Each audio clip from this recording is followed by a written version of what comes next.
All right. Welcome to the Side Action, episode 94, episode 25 of season 3. I am Jim Weglars, aka Wegs. You can follow me at Wegspool on Twitter and Instagram. And this is Steve Roberts, aka Action. You can follow me on Twitter at 31sroberts. Follow the podcast at Side Action Pod on Twitter and on YouTube. So, Action, how was the weekend? It's the big thaw, the early spring thaw in the upper Midwest. So, what's going on? Yeah, I heard that it was nice out today. I didn't step foot outside, so I saw the sun from my window. Does that count? Sure, that counts.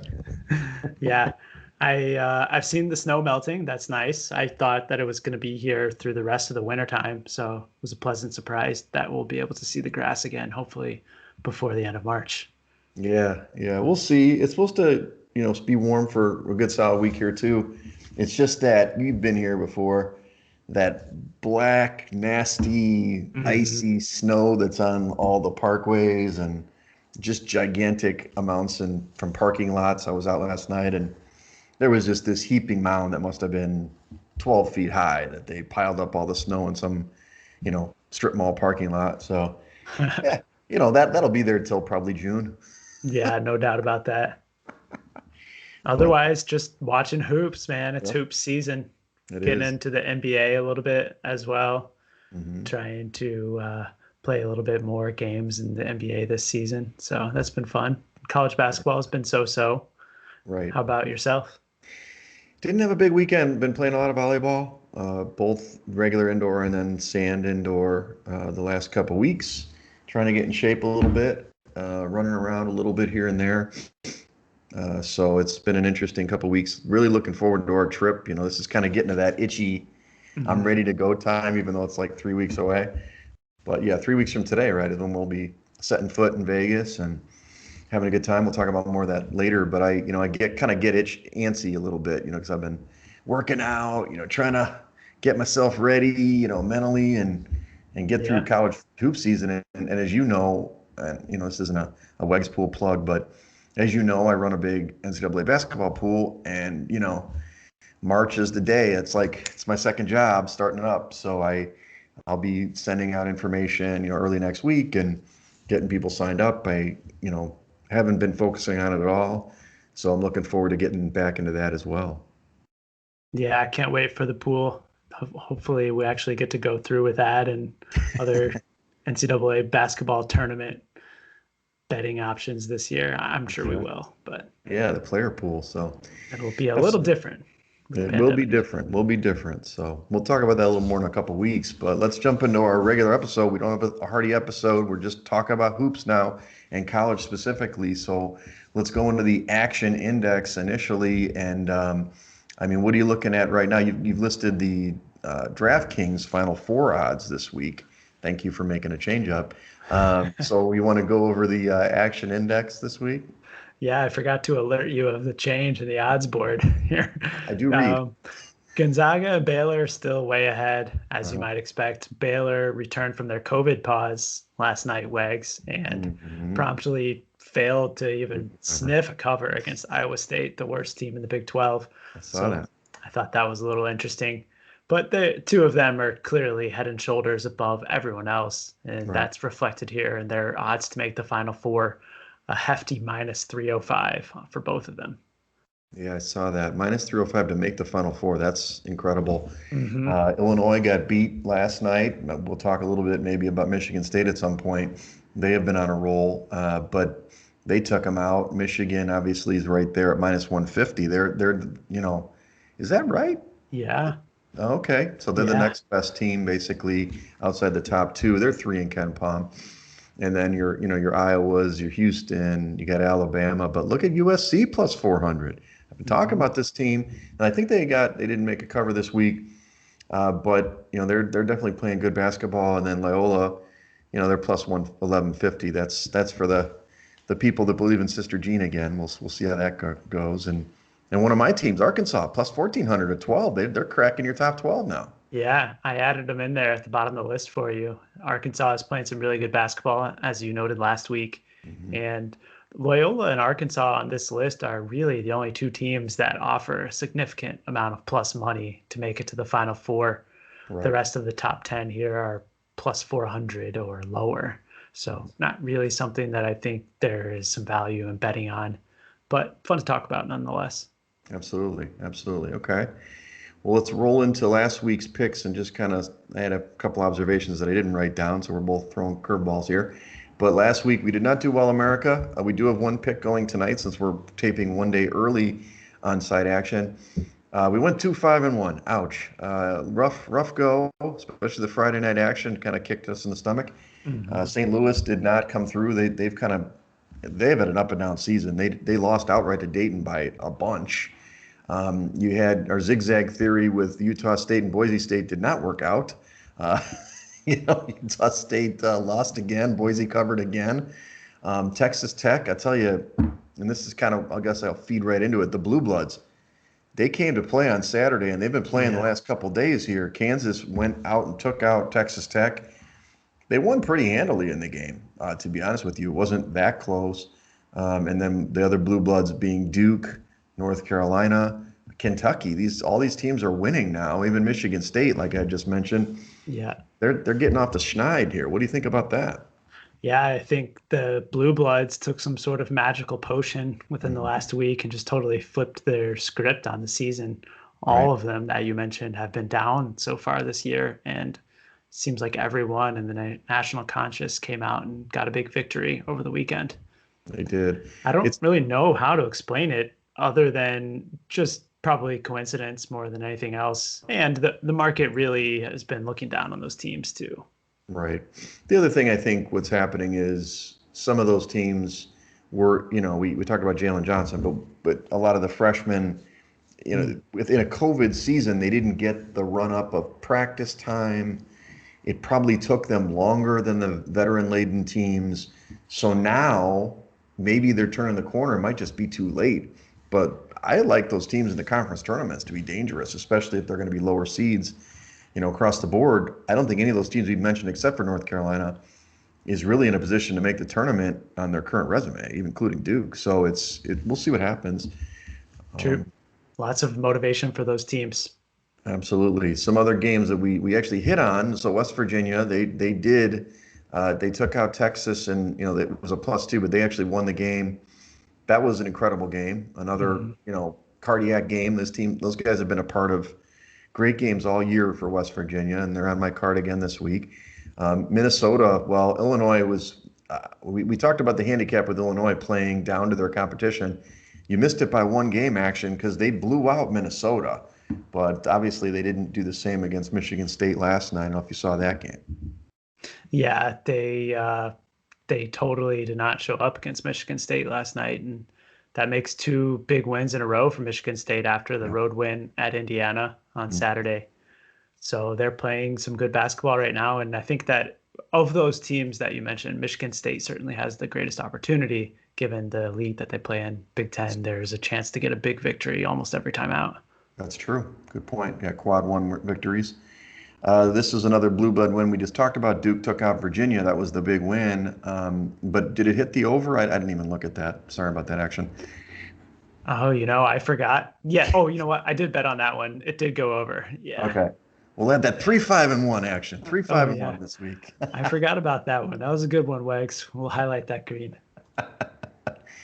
And then we mentioned Michigan, that they won the big battle against Ohio State in Columbus. So that was, Michigan's looking good. They had a little COVID hiatus, had the bad first half against Wisconsin, but they've turned the page. They're playing great basketball.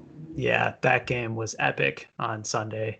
Was much must-see TV for me, and I'd like to tell a little story, pat myself on the back a little bit. My Nice. game plan was to wait around for Michigan to get down a little bit because I expected they might start slow a little and hit Sure. them at some plus odds. I think I put in like plus 150, plus 130 right towards the end of the first half.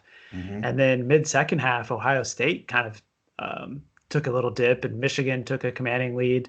And I was able to, like, the last 8 or 10 minutes of the game, the odds were flipping back and forth where each team was an underdog. So Interesting. I got in a few bets at plus money on both sides, which ensured me a little cash in that one. Look at this guy. He's the man. Actually, he's just both sides. Broccoli Bob is smiling somewhere. I think he's in San Diego Island actually right now. visiting family. So the other one was a push. That's Texas against Kansas. Again, Kansas came to play. This was an overtime game again, and Texas did end up pushing on the three. It was, we talked about it -2.5, I think, last week, Yeah. or maybe around three.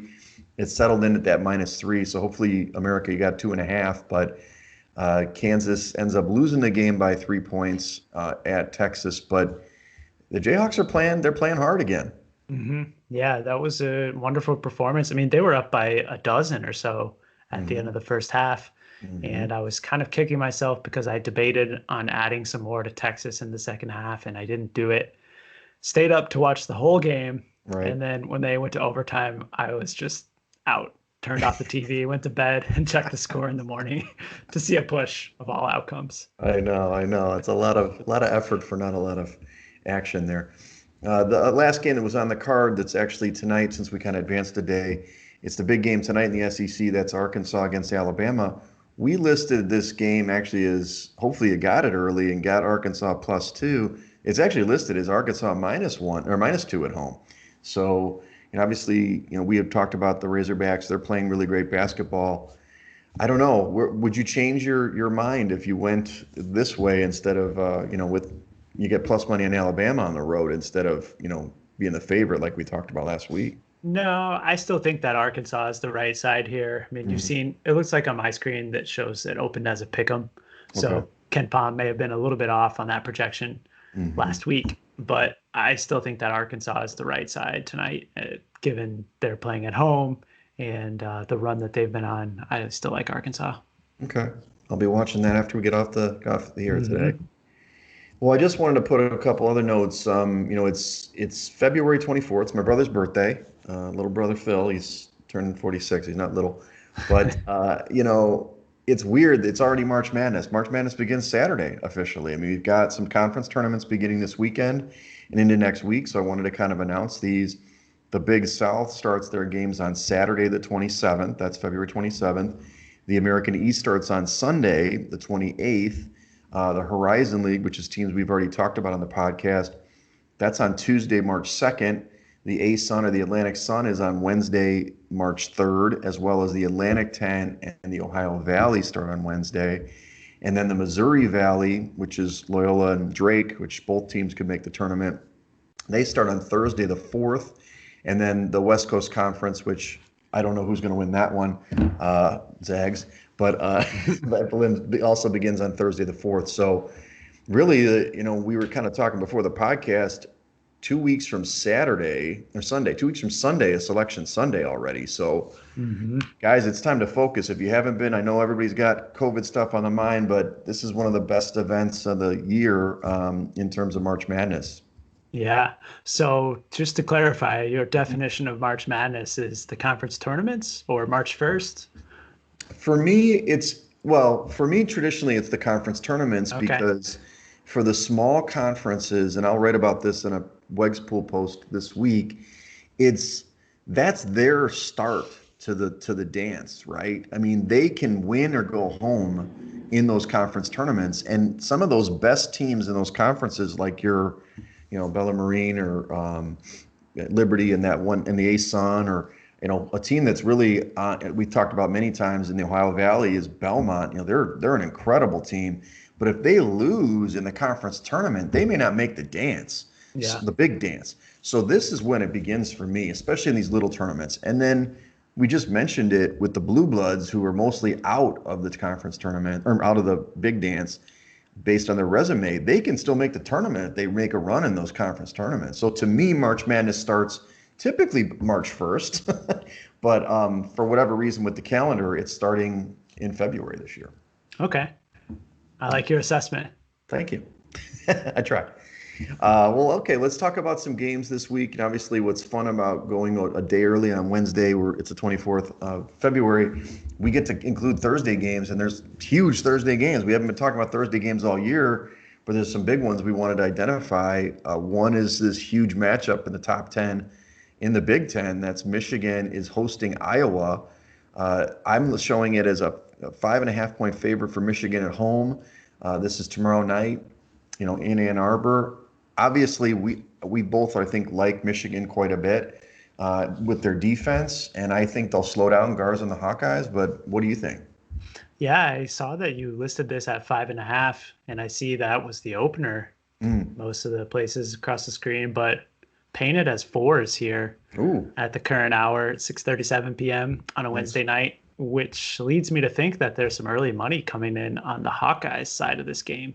interesting. And that gives me a little bit of pause. I don't Mhm. know what your thoughts are about it, but Iowa certainly looked great in their last time out, shooting the lights out. I don't recall their opponent, but I know they got a big victory. And on the flip side, bettors could be looking at Michigan coming off of that huge victory and what was billed as the Big Ten showdown on Sunday against Ohio State, and could be looking for a little bit of a letdown.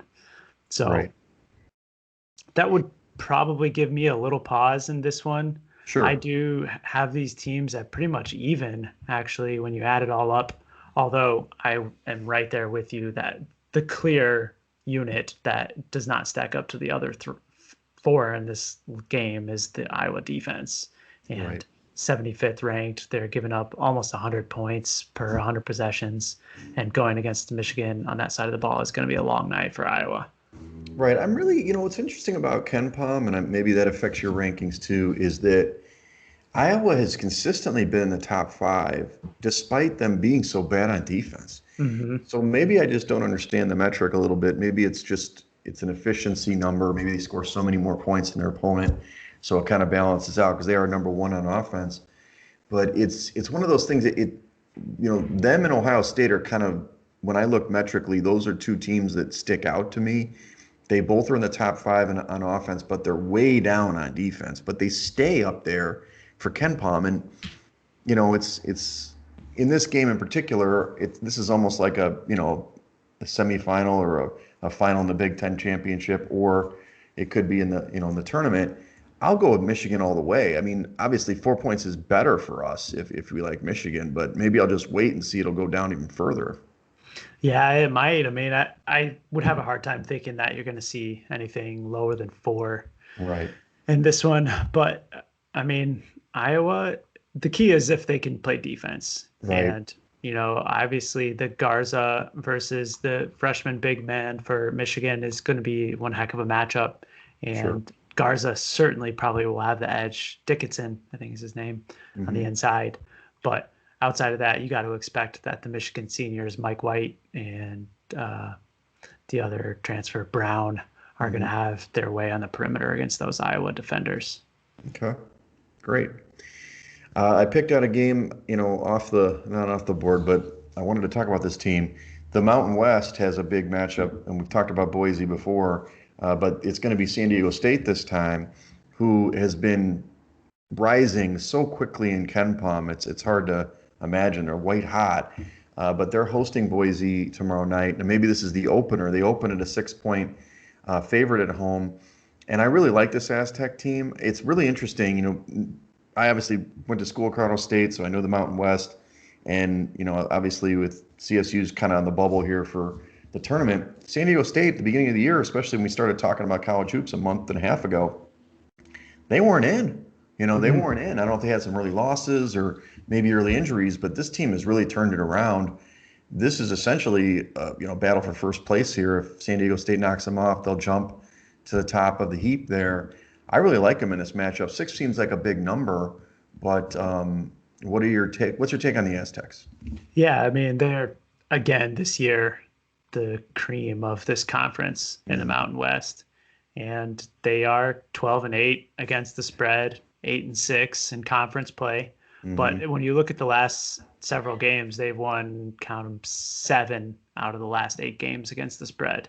Right. So definitely a team that's turning it up at the right time. And I think that on the flip side, you have a Boise team who is coming off of a huge weekend series last week against Utah State. Right. If you recall, we talked about the zigzag last week. We ended up Yep. losing with Utah State in that one.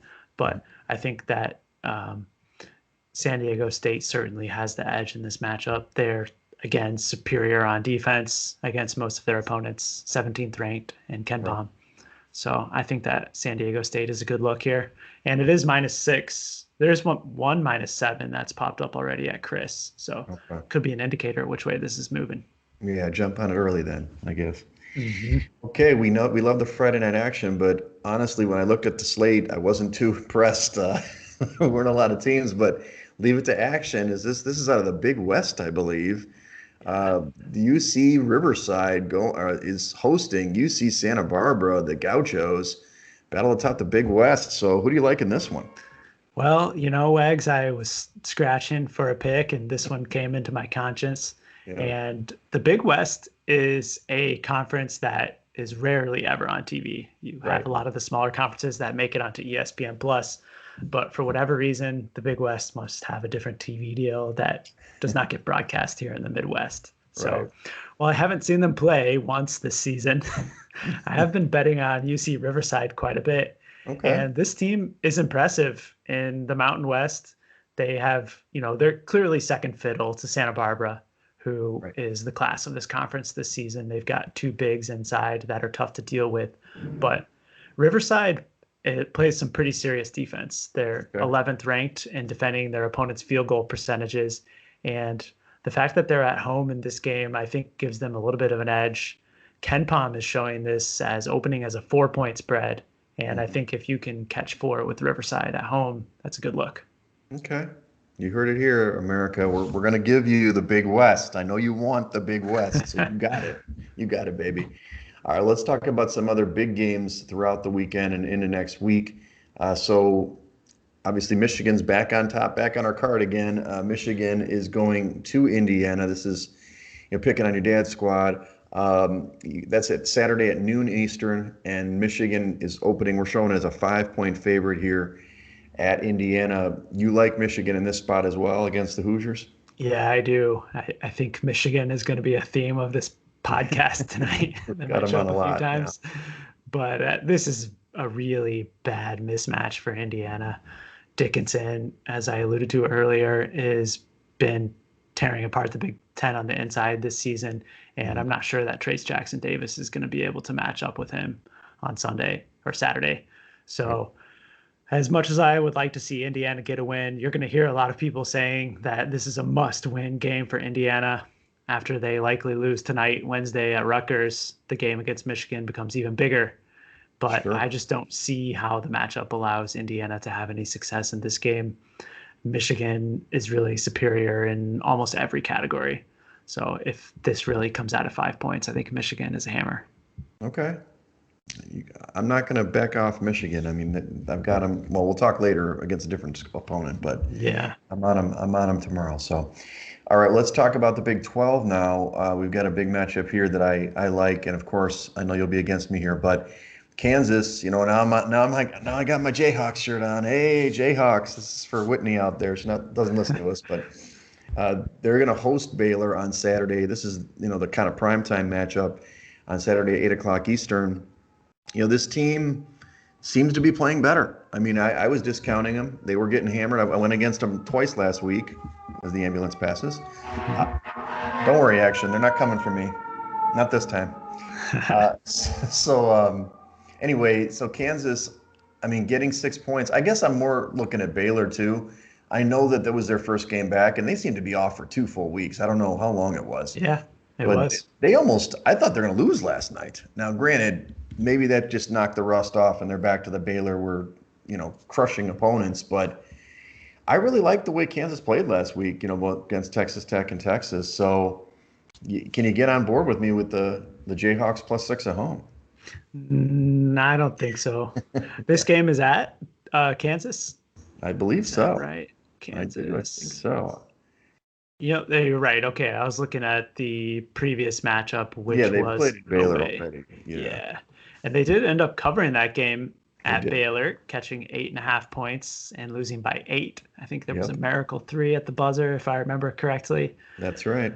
But having said that, I think that Baylor got the rust out last night. Okay. Not only did they have the rust factor, but they were also playing Iowa State. So Yeah.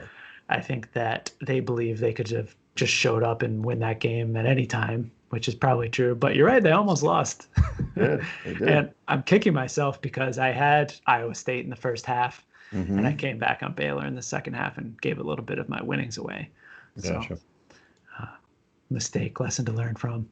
But I think that Baylor has Kansas's number, Okay. and the last 2 seasons, Coach Drew has been able to beat this Kansas team, and that's what I'm looking for in this game.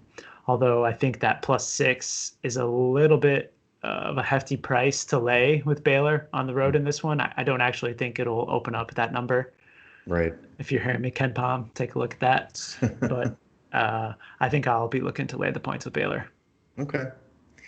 Against each other in that one. So Iowa is the next game is a Sunday game. Iowa's facing against Ohio State. They got a big week, it looks like, ahead. Mm-hmm. We're listing them as a 1 point dog on the road at Ohio State. Both these teams don't play any defense. So I'm thinking that Iowa can, well, I mean, I thought it'd be a little bit bigger number when they were on the road, but I like the Hawkeyes getting the points. I don't know about one. I feel like a little better, a little more than one, because these teams are really evenly matched. And then I figured you'd like the over in this game. I don't know what the total will be, but you know. Yeah, let's see. Ken Palm, I was also surprised to see that Ken Palm has this game listed as a 1 point spread. Hmm. To be honest, I expect that it'll probably open a little bit higher than that, maybe two, Sure. 2.5. Hmm. And Ken Palm does have 165 points projected on his screen here. That's a few points. It is. I don't know if I'll be looking to play over that number though. Yeah, I typically look to go under big totals and over little ones. sure. So, and I'll tell you that my projections have the point total at 152. So Oh, quite a under. large discrepancy You're there. here. Underplay. Look at this guy, under. So if we see Um, that number you're saying if you see the number at like 55 or something, you'd play under. yeah, definitely. I think anywhere between 155 and 160 is a good look for the under in this one. Okay. Um, But on the spread, I lean to Ohio State in this Mm, game. To be honest with you, I think that their defense, although not good either, I think they're superior to Iowa. okay. And those inside defenders, Liddell and company, will be able to man up on Garza. And more importantly, the perimeter defenders of Ohio State will be able to lock down the Iowa shooters. So I think that Ohio State is in a position to get a bounce back win this week coming off the Michigan loss. Right. And they're playing Michigan State, I think, tomorrow night. Yeah, So that sounds right. we'll see how that, they fare. They're actually on the road and then they come home for this game. So see how it goes. Okay. Different sides. It's okay. That's why we're talking about it. Yeah. So I'm going back to the well, man. I'm going to keep going against Baylor till I win. West Virginia hosting Baylor. This is on Tuesday night. This is a makeup match. Right now, it's listed at 5 o'clock Eastern on Tuesday. Clearly, it was a makeup game. So I like the Mountaineers. I've been all over this team all year, probably most to the detriment of our listeners. But +6 at home, I got to take my Mountaineers against Baylor, man. Come on. Yeah. I think that this is a good spot to pick out. I can get behind you on this one. Playing on West Virginia at home is a good play. Right. And I think that in the first matchup, they played them tough, if I recall. West Virginia, did they play Baylor? Or am I I don't know thinking if of a they've different played them season? yet because I think they've had the Oh, this is a cancellation. rescheduled. Good Yeah, call. they were actually supposed to play tomorrow at Baylor, but it's canceled. So Okay. yeah, these COVID scheduling is very complicated. I could certainly be remembering a game from last season too. It's Sure, possible. sure. But the interior rebounding of West Virginia certainly has the ability to hang with Baylor. Right. And while West Virginia's defense isn't quite as good as it has been in years past, they're not slouches by any means. So catching a decent number here would be a good play. Yeah. All right. Let's go back to the Michigan-Illinois matchup. This is on Tuesday as well. This is 7 o'clock Eastern. This is to me I mean, obviously we've talked about Illinois or Michigan, Ohio State as being kind of the big matchup, and Iowa, against Michigan. Now we've got Illinois. These are all the big titans of the Big Ten facing off. You keep talking about this freshman big man for Michigan, but we're talking about the big man. Coburn. What's his name? Kofi Coburn. So, do you like Illinois in that matchup? They're at Michigan, which isn't great. Michigan's listed as a 4-point favorite, and the total's 148 is what we're putting in, the Ken Pom projection. Do you think Illinois can go in there and get within that number? I don't think that I'll be looking to play Illinois in this matchup. I know that we've hit Michigan already a few times on this podcast, and I'm not sure that I would be interested in laying 4 against Illinois with their ability to score. But I also don't think that Illinois is a team that has the moxie to go into the Chrysler Center and get a big victory. Mm-hmm. So I would probably be passing on this game. Okay. I'll go Illinois. I'm still going to, I figured that this is the way I look at it. They're probably, Illinois obviously had a letdown against Michigan State. It was a physical game. Maybe that built them up again for going back and a week later and taking on Michigan. But we'll see. Michigan's a much better team than Michigan State. So those two teams, Michigan State, also play next week, if I'm not mistaken. Wow. Just the gauntlet, huh? Oh, yeah. It's the Big Ten. Okay, you've got another Big Ten matchup. Your alma mater, Purdue, is hosting Wisconsin on Tuesday at 8 o'clock Eastern. You're listing Purdue as a 1-point favorite at home. This is their only meeting this year because it got wiped from the schedule, the other one that they... I don't know. I don't think that Purdue has had any games canceled due to COVID, save for maybe a Nebraska game. But I think it was just a one schedule season for them. Mm-hmm. And talk about the heavyweights of the Big Ten. Wisconsin has been bad lately, and they're not their normal Wisconsin team. And I watched that game. I think I mentioned last week that Potter and Nate Reavers ended the game with 0 rebounds against Michigan, and those two guys are not going to be a good matchup for Trevion Williams inside for the Boilers, or Zach Edey, the big freshman Canadian 7-footer. Right. And I think that Purdue is going to have the game plan to pound the ball inside. And if they're only laying 1 point against Wisconsin, I don't think that the Wisconsin offense is going to be able to keep up with Purdue. You also have the sharpshooter Stefanovic, who is back from his COVID hiatus and finally made his first basket the other night against Nebraska. And I have every expectation he's going to start heating up, which gives Purdue an even more potent offense. Gotcha. So is this it sounds like you just like the matchup. It seems like the Badgers are slumping a little bit. Are you going against the Badgers more often than not these days? Yeah, I definitely would say so. And the Iowa performance that I referenced earlier in the podcast was that game at Wisconsin, right, where they just came in and torched the Badgers, which is not something that you normally see at the Kohl Center. So I certainly am looking to fade Wisconsin most opportunities. Right.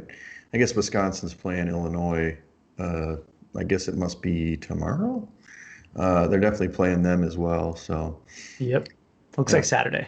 Saturday. Okay. Mm-hmm.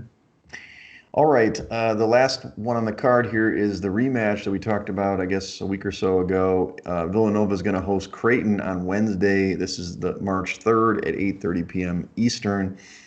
I think, reverse zigzag theory or whatever, they're not playing back-to-back, but I think the Wildcats will bounce back. I was on the Blue Jays last time. I think that Nova gets their revenge despite their lack of defense, which we've already talked about on a previous podcast. Nova is 67th in Ken Pom defensive efficiency, but Creighton isn't that much better now. They're 49th, but these two teams can score. Would like to see the total on this game, too. I know you like to play the unders of the bigger totals, but this should be a high-scoring ball game. What do you think about Nova bouncing back against Creighton on next Wednesday? Yeah, I think I played under in the first meeting in this game, which did not go so well. Right. But I think you're on the right track here with playing Villanova. I went against your pick last time. I know you had Creighton, and I played Villanova as well in that one, and it did not go so well. Right. And despite their lackluster defense, I think getting back home for Villanova should be helpful in this one. And I would hope that Jay Wright has a little bit of a different game plan for guarding Marcus Zagorowski and the Creighton offense. Yeah, that guy can fill it. That guy can fill it. I like this pick as well. Okay. And it looks like Ken Pom's got a total of 148 lined up for this one. So that's middle of the road. That's not bad. I could go over that still. I mean, these teams can score, so we'll see. Villanova definitely played great defense last night against St. John's, holding them to 58 points. I was pleasantly surprised to see that final score. Right. They've got to turn it on. I mean, they're a Hmm. top 15 team in Ken Palm, good basketball team, but in order to jump into that kind of upper echelon, it's the defense. Both these teams, they got to play better defense to get safely inside the top 10. And I'm looking at those top 10 teams for, NCAA, Final Four when I make my picks here, action. So, Hmm. little clue in. The last time that there was three undefeated teams this late into the season was 2014, Mm. when none of the three teams made it to the Final Four, and a number 8 seed Connecticut beat a number 7 seed Kentucky in the national championship. Was that the Wichita year? Was that the Wichita Yes. State year? Then they lost to Kentucky. They kind of got screwed and got Kentucky as the 8 seed in there. Yep. I remember that year. That was an amazing year. And Kentucky, that was the Julius Randle team. Hmm. Yeah, Yeah, that was an interesting approach. I forget the other two teams that went undefeated deep into the year, but Wichita was certainly one of the trio. Right, right. Well, there you have it. All right, well, that wraps up our spots for this week for college basketball. Let's just do a brief Vegas update. We're still holding with 4 guys strong, maybe a fifth guy. We'll see. There's always interest, but hey, we're locked in. We know we're going to get Prime, and I guess we'll call him.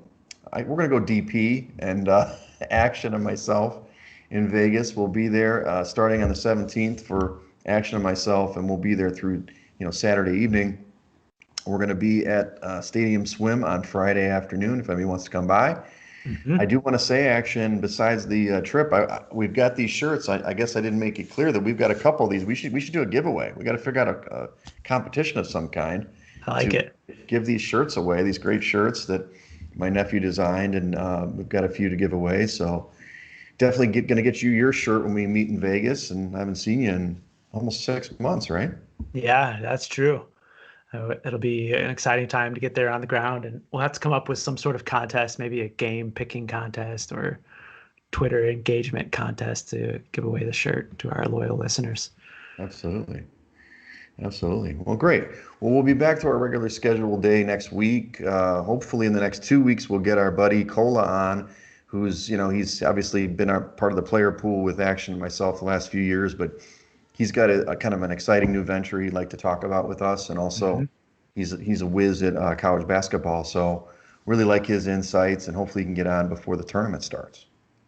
Yeah, can't wait for that. Should be some good insight, and we can talk more college hoops as well.